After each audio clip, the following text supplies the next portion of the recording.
is to run concurrently, meaning Baba Ijesha is to spend 5 years in prison in total. So I will just stop there because of time, and I'll go straight to our special guest, Mrs. Adene Ironke Poshe. By implication, how far can this go in stemming the tide of sexual assault in the country? In terms of deterrent, I was thinking about it. I'm not convinced that it's going to do a lot in terms of deterring people, everyday people, the everyday man. I'm not sure it will do a lot. And the reason I say that is because, whilst it's the right thing to do, by the way, I must stress that if anybody abuses a minor, they must face the consequences of their actions.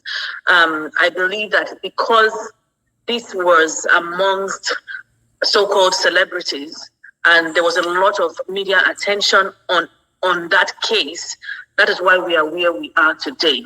There are many children, young children, babies, teenagers in secondary school that are abused on a daily basis. And those people that abuse them do not actually face the consequences for their actions. Even this case, it just happens to be, let me call it by luck, media attention. There were so many things that we heard and we didn't hear. We heard that the child at some point, they said she was 17 years old. They said she was 24 years old. We heard all sorts of things. This particular case, obviously, there was a lot of contention with the caregiver and the man in question, which brought this into limelight. And my question also remains that if this happened when the girl was 7 years old, what happened? Because if a minor has been abused, then there should be consequences at that point. That case should have been reported then. Why wait for 7 years? Why try to set up the same scenario to reoccur when a child has been traumatized? So it's for the everyday man I'm thinking about. The girl whose parents, whose mother needs some money and allows other people to sleep with her knowing that she's a minor.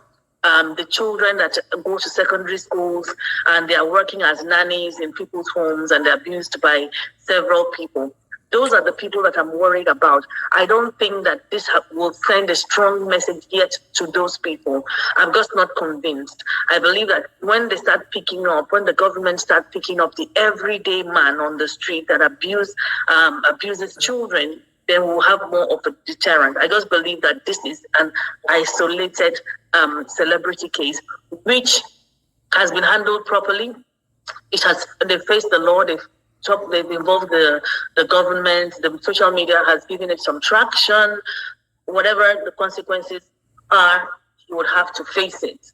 But for the everyday man, I'm not convinced it will deter them. There is in Lagos Child Protection Act, safeguarding. These things exist and they are spreading gradually.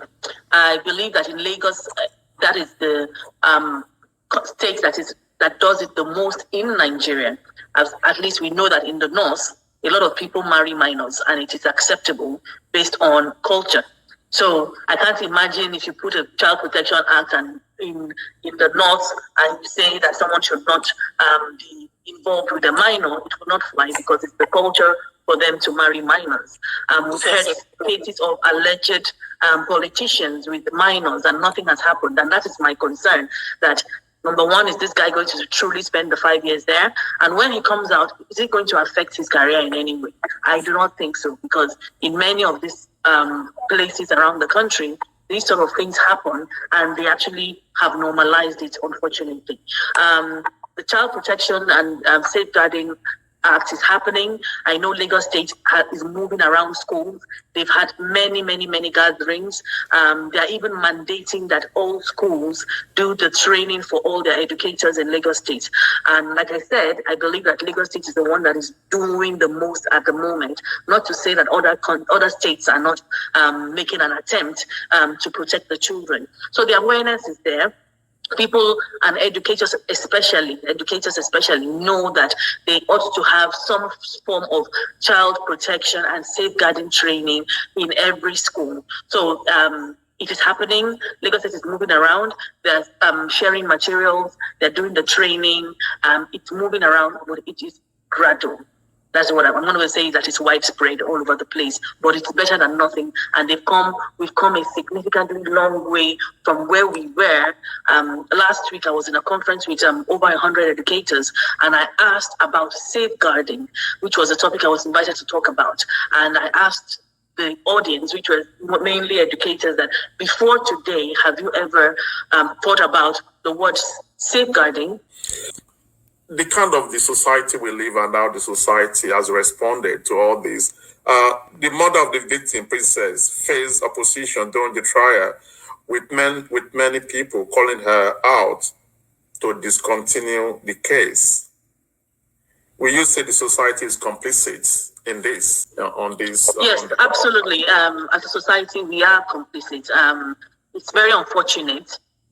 Recently, I actually was handling a case where a child had been abused when she went to register for her WAEC exams or whatever the case may be.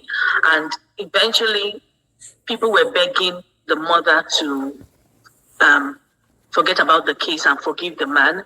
They were offering her money, saying that this man has a wife and 2 children, and they don't want the wife to know so that they don't destroy the family.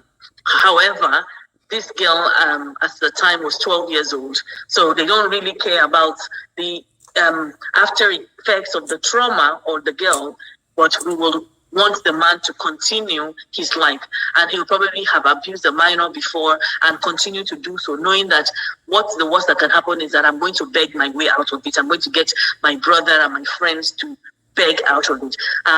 Oftentimes as well, when these things happen, see, when cases of abuse happens, it's rarely a stranger that abuses a child. It's usually someone that is close and well known and trusted. They're the ones that abuse children. So you find that it's the parents, it's the brother's friends, the sisters, the teachers, people that the child would actually trust. And when such things happen, especially when it's within the family. Say, for example, it's a cousin. They'll say, "Oh, it's your brother." Even the grandma will come and say, "It's your brother. It's your brother that did it. It's your sister's son that did it. Do you want to embarrass the family? Do you want to destroy the family?" So all those sort of things are the sort of things that we see, and it encourages these monsters. Usually men, even though women abuse children as well, it encourages them because they know that whatever they do, the consequences are not stiff enough. In fact, to me, I believe that the consequences are non-existent, because if you beg your way out of it, nothing happens to you. Even if it's everybody calls a family meeting and they shout at you for a few days, it's not enough to deter someone. What will deter people are taking action, giving them long-term jail sentences, castrating them, doing whatever it is, because these women are struggling.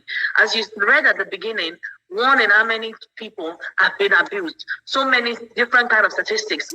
Nearly every woman, it is said, has been sexually abused in one capacity or the other. So if we do not have stiff enough penalties and consequences for these monsters, we will continue. Society is definitely complicit, 150%.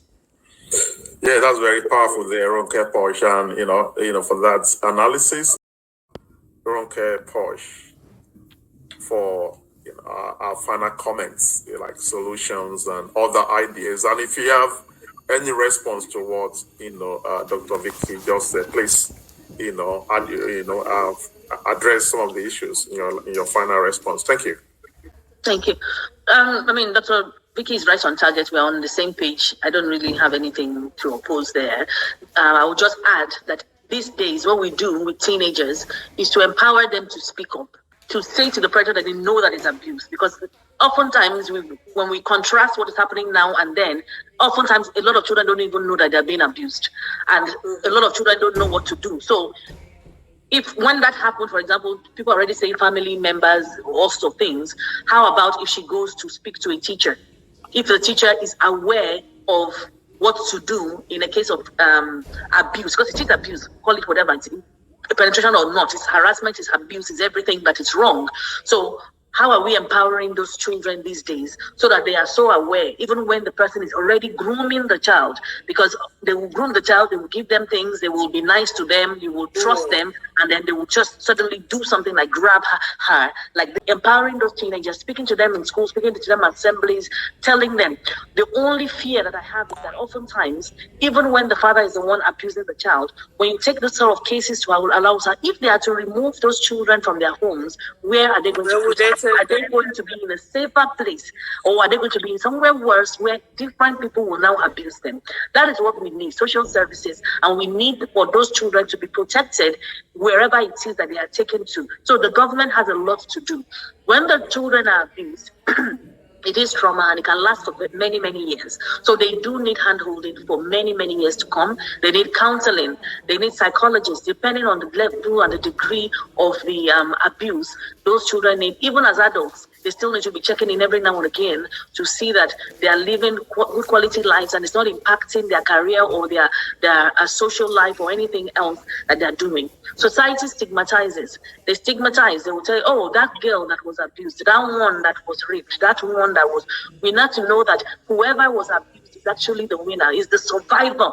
It's the person that abused, the predator, that should be ashamed. But they make the abused and I don't like to say they are abused. I want to say that they are survivors of abuse. They are the ones that the society makes they stigmatize them, they label them. Whereas you find that oftentimes many of these men, not only men, so I also like to emphasize, because not only men are abusers, but oftentimes they are the ones that abuse children.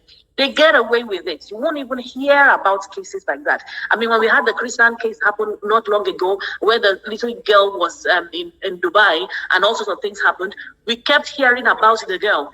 We kept hearing about the girl, whereas the act was not performed by only a girl, because we live in a patriarchal environment where the men get away with blue murder. So the solution is that we want to give stiff penalties and consequences for men that do this.